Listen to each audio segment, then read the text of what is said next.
RCR, la red que comunica y une al Perú.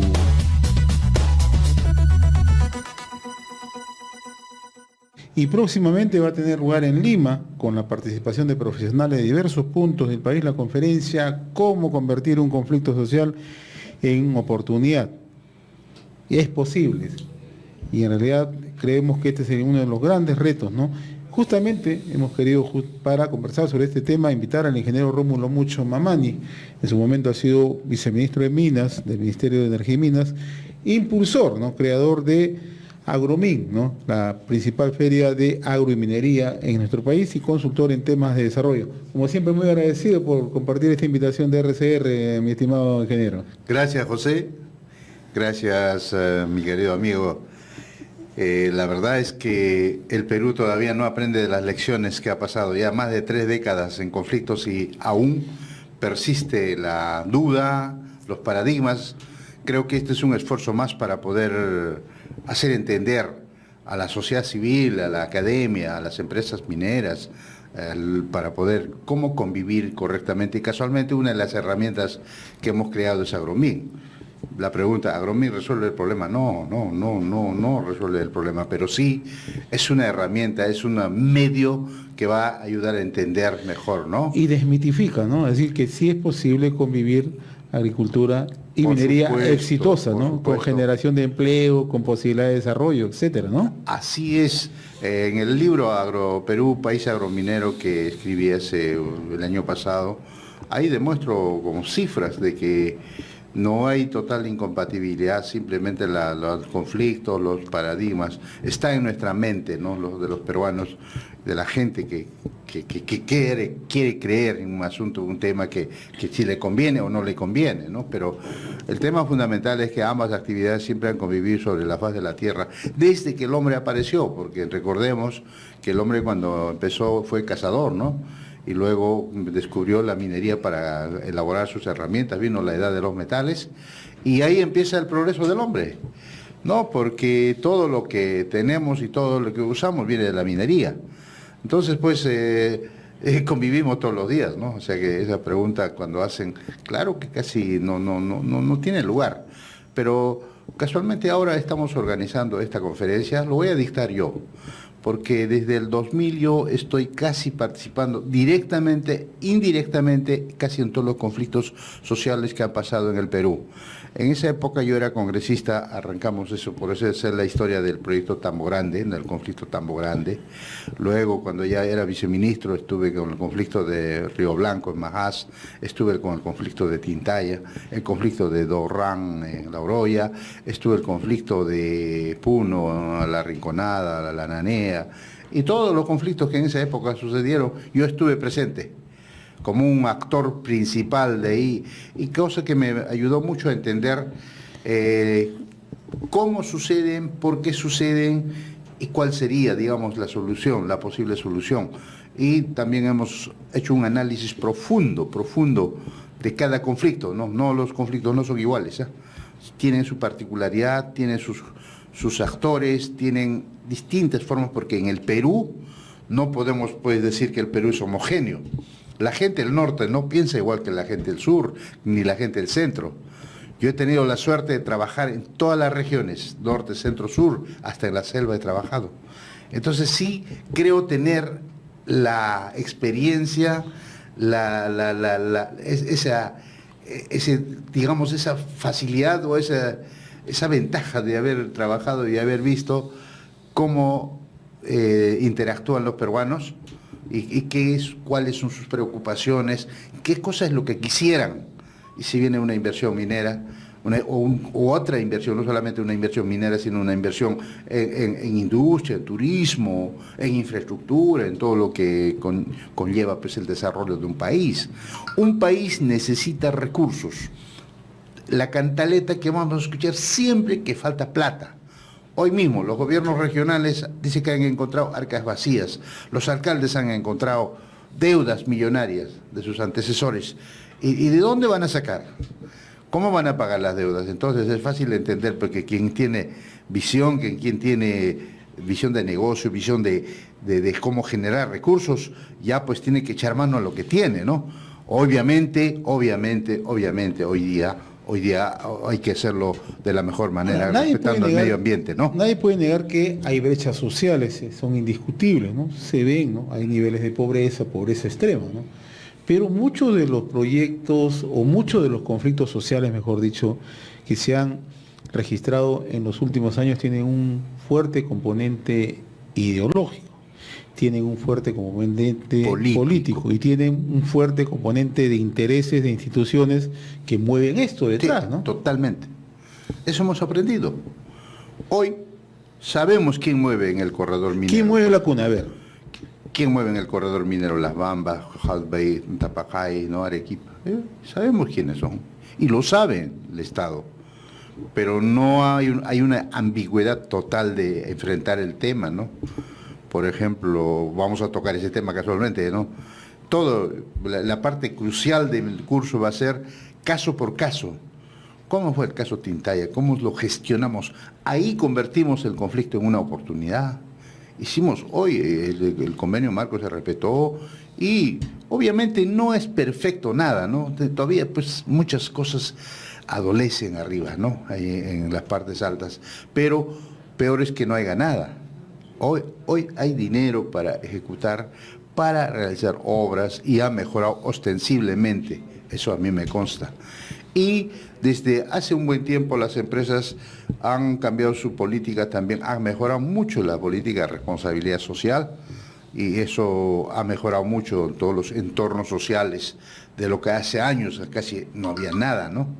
Entonces, eso es lo que nosotros tenemos que seguir trabajando para que ese beneficio, ese aporte sea bien utilizado, porque para eso creamos la ley del Cano, por ejemplo, ¿no? Para aumentar los recursos para las regiones donde se extraen los recursos minerales, ¿no? Y el partícipe directo fue también Rómulo Mucho, como creador de la ley del Cano. Sin embargo, ingeniero Mucho, según la Sociedad Nacional de Minería, ha hecho una evaluación, señala que en los últimos 10 años, según la declaración de Pablo de la Flor, que es el gerente en este momento de la institución, la minería aportó 40.000 millones de soles en 10 años a las regiones a través del Cano.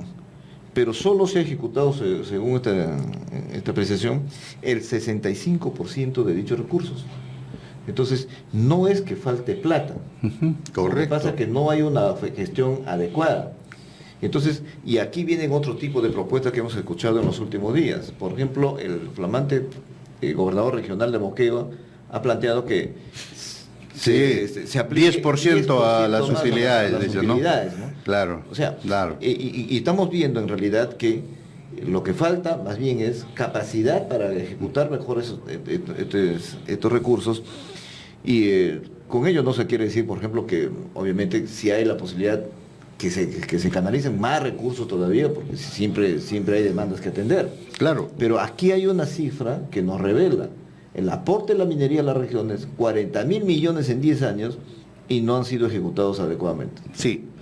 Para empezar, la Sociedad Nacional de Minería y Petróleo ha editado un libro, ¿no? Como el del Cano, de 10 años, pero yo he estimado desde que hay ingresos desde el año más o menos, desde el 2001 salió la ley, se aplicó el 2002 el reglamento, y más o menos empieza a haber algo. El primer año fue 55 millones de dólares, al segundo año fue unos 380 millones, y así fue exponencial. Al tercer año ya estaba pasando los 1.000 millones de soles, ¿no?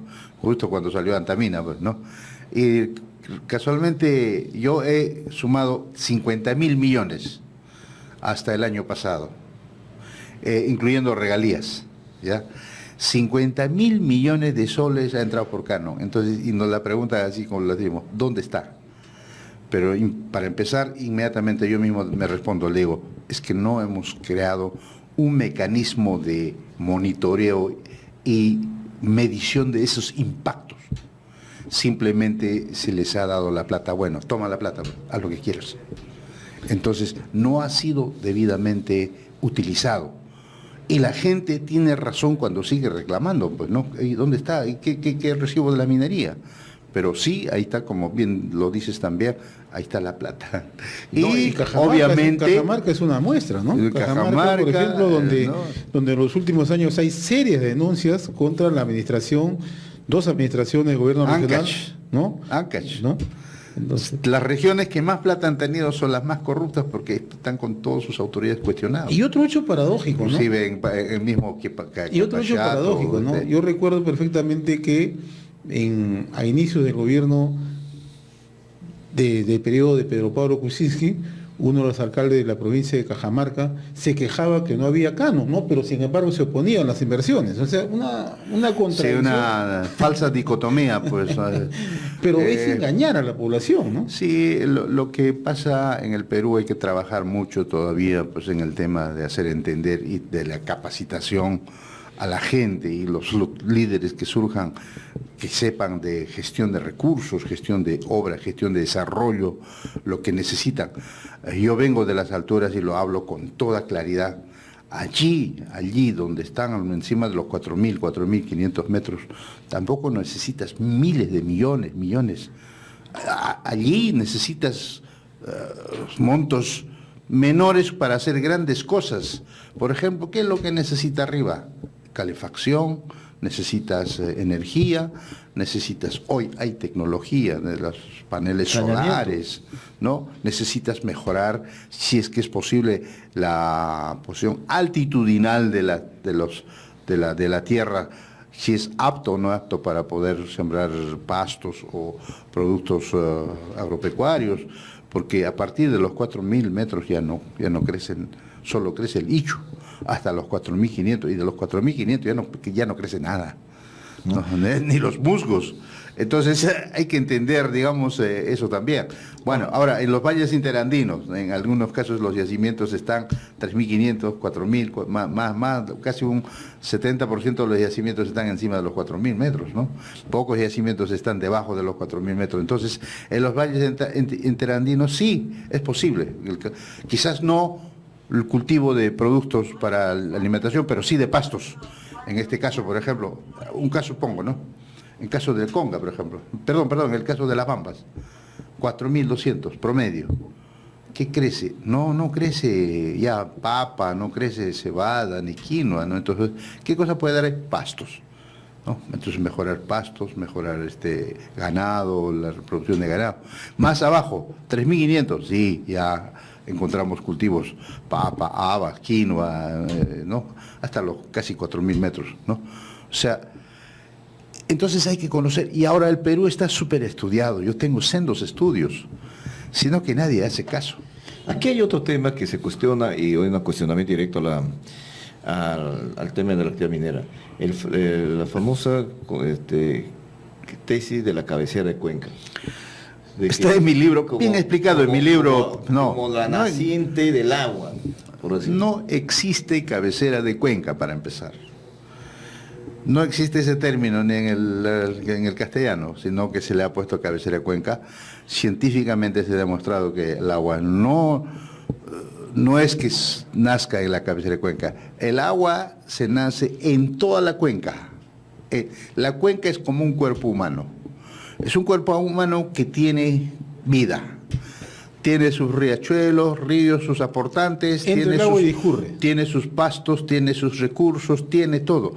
Entonces acá hay que hablar de cuenca, gestión de cuenca. Entonces, obviamente, ¿no? Mucho se ha hablado también de ordenamiento territorial. Si tú quieres aprovechar la cuenca y utilizarlo, un desarrollo territorial, aprovecha lo que tenga en la cuenca. Sí, hay minería, pero sin contaminar, totalmente encapsulado, aislado, como debe ser, ¿no? Y si hay alrededor puedes desarrollar agricultura. Lo que en Agromín proponemos es eso, ¿no? ¿Cómo queremos encontrar la alianza entre la agricultura y la minería? ¿Dónde es posible? Más alto con la actividad pecuaria, ¿no?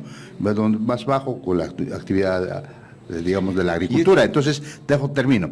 Queremos encontrar cabecera de cuenca. Se ha estudiado mucho, hemos analizado a los grandes pensadores desde el profesor Durillani, que él mismo dice, no existe cabecera de cuenca, toda la cuenca es un elemento en el que sí, con la gestión adecuada de respeto, la cuenca tiene vida. La cuenca tiene sus ríos, tiene sus quebradas, tiene sus...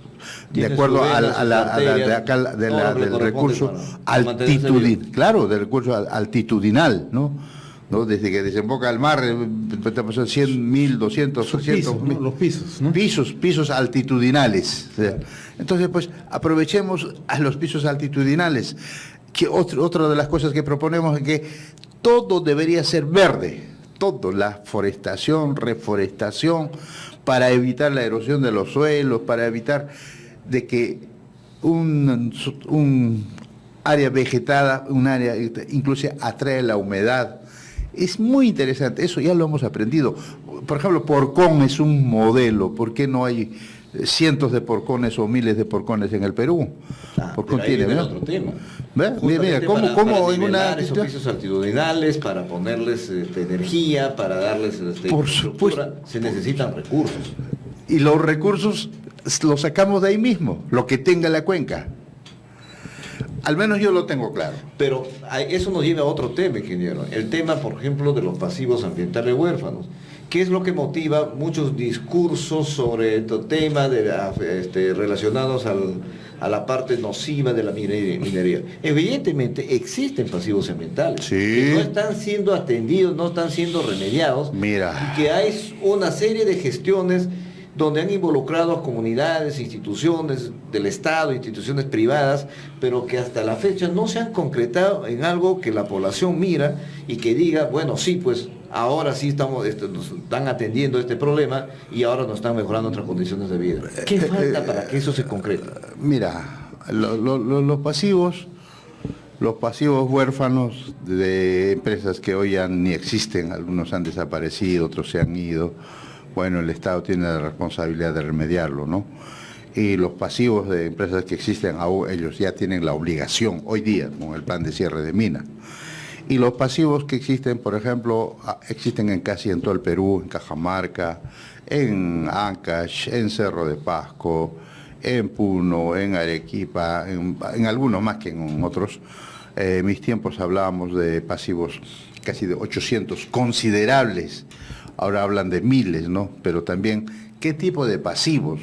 Yo creo que el Ministerio tiene pues toda una relación de cuáles son los pasivos y cuánto de plata necesitaría para remediar estos pasivos. Claro que se habla de $1.000 millones y cómo financiarlo. En algún momento la comunidad internacional quería financiar para poder, pero sé que hasta ahí también ha llegado la corrupción. Así que yo creo que tiene que haber gente que entienda el tema para poder enfocar. Por ejemplo, en Excelsior, en el Cerro de Pasco, si una remediación ambiental que hoy está paralizado, ¿no? No sé los motivos, no estoy en el gobierno, no estoy inmiscuido, entonces ha paralizado, no ha terminado, por ejemplo, esa es la remediación. Porque ese pasivo tiene decenas de años, ¿no? Así vamos a ver en el Perú. ¿Necesitamos remediar? Sí, necesitamos remediar. ¿Y esa es tarea del Estado? Sí, del Estado. Pero como te digo, también ha habido impulso internacional para poder ayudar a remediar los pasivos. Pero los pasivos depende qué cosa es lo que hay que hacer. Por ejemplo, pasivos ambientales de relaves antiguos, que algunos tienen valores todavía, porque la recuperación metalúrgica no era eficiente en el pasado, ¿no? Y eso, por ejemplo, se puede reciclar, a sacarle los valores que tiene todavía y después disponer eso de la mejor manera que hoy manda la tecnología, ¿no? Y en otros casos ya automáticamente pues seguir el ejemplo como de Tablachaca, pues, ¿no? Tablachaca creo que ha sido el mejor ejemplo de cómo remediar un pasivo ambiental acá en la subida de Casapalca, ¿no? Era puro relave. Hoy día nadie puede darse cuenta que eso ha sido relave porque está puro verde, o sea, la han cubierto bien con la tecnología adecuada, con topsoil, con suelo vegetal, y la han sembrado lo que crece a esa altura, ¿no? Entonces lo que debería es invocar la urgente necesidad de atender estos pasivos ambientales que están allí. Sí, ese es uno de los temas. Poblaciones que evidentemente con razón empiezan a cuestionar y Claro, es uno de los puntos por los que la minería no es aceptada por los pasivos, ¿no? Por eso Ahora, también motiva. existe la ley, existen los reglamentos, existe, simplemente pues hay que buscar financiamiento. En algunos casos hay financiamiento, activos Y mineros. como política de Activos mineros tiene plata, ¿no? Ahora, no me inmiscuyo cómo es la gestión, qué es lo que priorizan, no estoy en ese tema.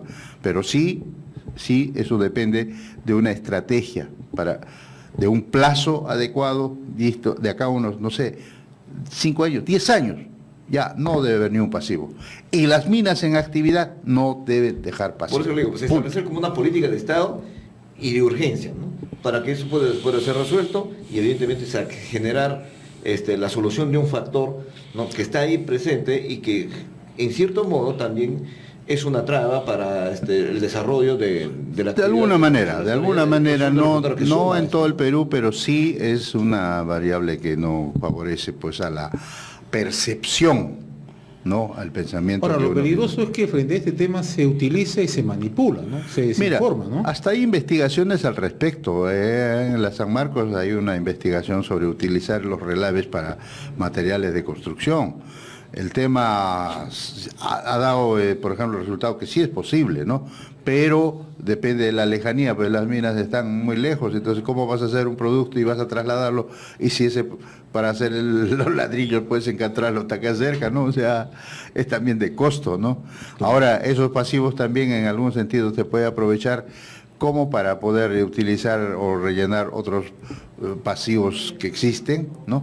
Sí existe tecnología, lo que hay que hacer es que disponer de una manera que no perjudique ni tampoco altere, pues, ¿no?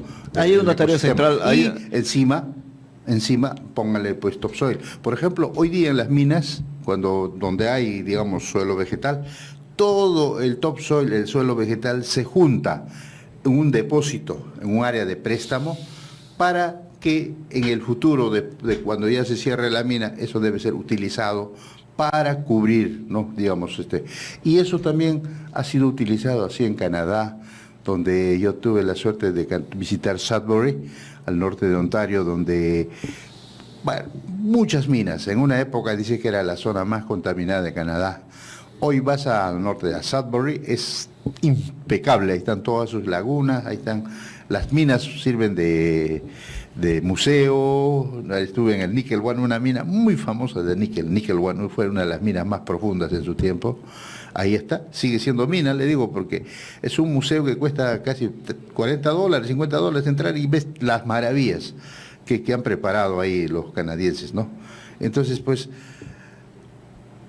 ¿qué hay que hacer? Convertir los pasivos entonces en activos. Las minas emblemáticas deben ser trabajadas como para que sean museos de enseñanza, museos para que la gente conozca, porque si vamos a negar la historia del hombre, las minas están ligadas al hombre. Y les voy a comentar algo. En los países que conozco, he visitado bastante, como Inglaterra, Alemania, Francia, son muy orgullosos de su minería. Fue la minería la que les permitió desarrollarse como país, pero en aquellos años. Hoy son tecnológicos, quizás ya no necesiten minas porque compran materias primas. Ninguna mina ya funciona en Inglaterra, en Alemania, en Francia, excepto las canteras de caliza. Pero fue la minería la que les permitió el despegue económico, industrial, ¿no? Son muy orgullosos, ¿no? Hay museos, ¿no? Y hoy, como ya tienen plata, ¿no?, compran materias primas. En el caso de Japón es un caso más emblemático. Japón tenía una pequeña minería, muy pequeña en los años, hace 30 años. Hoy ya nada de minas, ¿no? Nada de minas, pero Japón compra todo. Japón. Entonces, el tema es, ¿quién tiene recursos? Creo que debe ser beneficiado. En este caso, el ejemplo muy práctico es Canadá, Australia para mí, ¿no? Que son países industrializados, y también tienen recursos. Claro. O sea, doble ventaja, ¿no? En este caso, hay, volviendo a nuestro país, hay este tema de la redistribución del CAN, ¿no? Y hay un proyecto de ley al respecto. para modificar la forma como se tiene que distribuir esos recursos, porque hay muchas regiones que evidentemente no están beneficiadas, no tienen estos recursos mineros, y en otras regiones se concentran ingentes cantidades que tampoco se traslucen en beneficios para las comunidades. Actualmente acabamos de leer la decisión del gobierno de adelantar al 60%, ¿no?, del canon a las regiones, ¿sí? Y esto está programado para este mes que viene, ahorita, en febrero, ¿no?, para que puedan disponer de recursos las regiones y puedan, porque eso parece que es el resultado de las reuniones que han tenido entre el Ejecutivo y los gobiernos subnacionales. ¿Cómo ve usted esta situación? ¿Va a solucionar los problemas de las regiones? No va a solucionar el problema, pero sí te puedo decir que hay que revisar. Yo mismo propuse una modificación en la distribución, cosa que hoy día sí puede causar también otro conflicto, porque las regiones no desean ceder de su canon, ¿no? A pesar de muchas regiones no quieren minería, dice, pero no te metas con mi canon, dice, o sea, no, quiero mi canon, dice, pero no a la inversión, no quiero mina, pero quiero mi canon, dice, ¿no? Eso también ha pasado, pero sí, en ese momento cuando elaboramos la ley, creo que sí nos equivocamos. Esa tabla de distribución del 10% para... Eso está muy bien, 10% para la localidad directamente, ¿no?, donde está el yacimiento, y el resto entre las localidades regional, locales, y también la cosa buena que hicimos 5% para la universidad. ¿Para qué era? Para investigación.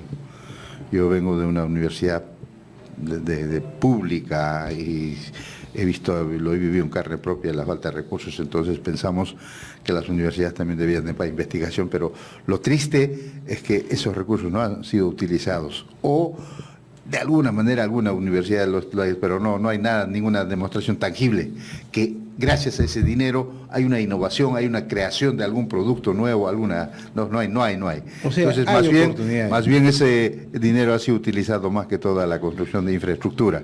Y ese es el problema, ¿no? Porque las comunidades no identifican el bienestar de los recursos que provienen de una actividad minera y que no son pocos. Sí, pues. Sorprendentemente para muchos debe parecer 40.000 millones de aporte de la minería para las regiones en 10 años. Es mucho dinero, pero que no se trasluce, por ejemplo, por eso decía que el bienestar de la población. Seguimos teniendo los índices de anemia por encima, casi al nivel del 50%, de nutrición similar, la falta de infraestructura, el acceso a los servicios básicos, o sea, tenemos muchas deficiencias. ¿Y qué cosa hemos hecho? Sí, tenemos que trabajar en prevención. Siempre digo, prevención, no solamente prevención del delito, prevención de las enfermedades, prevención es salud pública, prevención. En países desarrollados no hay cárceles, no hay hospitales. En países pobres como el nuestro, creo, más hospitales, más médicos, más enfermos. Porque no se previene. Porque no se previene. ¿Y qué quiere decir prevención? Trabajo. Así es. Remuneración, trabajo para la gente. Alimenta bien a sus hijos. Calidad de vida. Calidad de vida. Entonces, hay menos gasto para el Estado, menos accidentes. ¿Cuánto cuestan los accidentes al Perú? Cuesta no menor de 2.000 millones de soles al año. Así es. Bien, para finalizar, ingeniero, esta conferencia, ¿cómo convertir un conflicto social en oportunidad? Es posible, dice, ¿no? ¿Cuándo se realiza?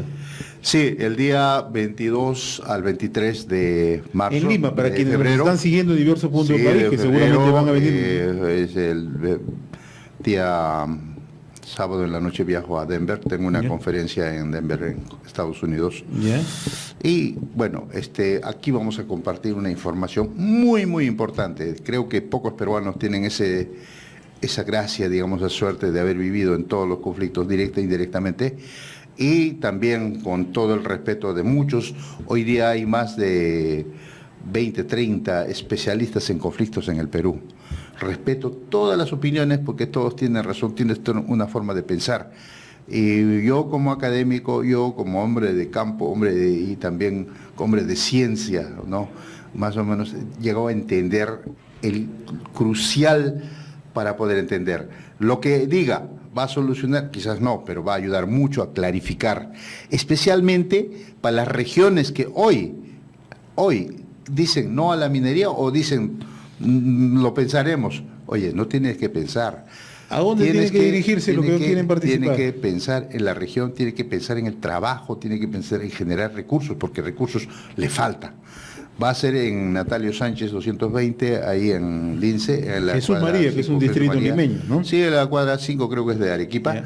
Ya. Así que desde las 8 de la mañana hasta las 5 el primer día, el segundo día. ¿Y quienes deseen inscribirse, dónde se tienen que Sí, inscribir? está en el aviso, el aviso que estamos difundiendo, así Ya. que va a ser excelente este curso, de los mejores que hemos dado, porque pensamos abarcar temas políticos, tema también de la cosmovisión andina, todo el Perú lo que necesita para salir adelante, porque no necesitamos conflictos. Ahora, ¿los conflictos son malos? Tampoco son malos.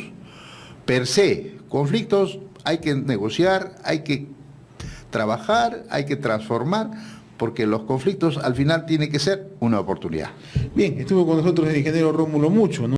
Conversando acerca de lo que va a significar próximamente la conferencia, cómo convertir un conflicto social en oportunidad. Muchas gracias, mi estimado ingeniero. RCR, la red que comunica y une al Perú.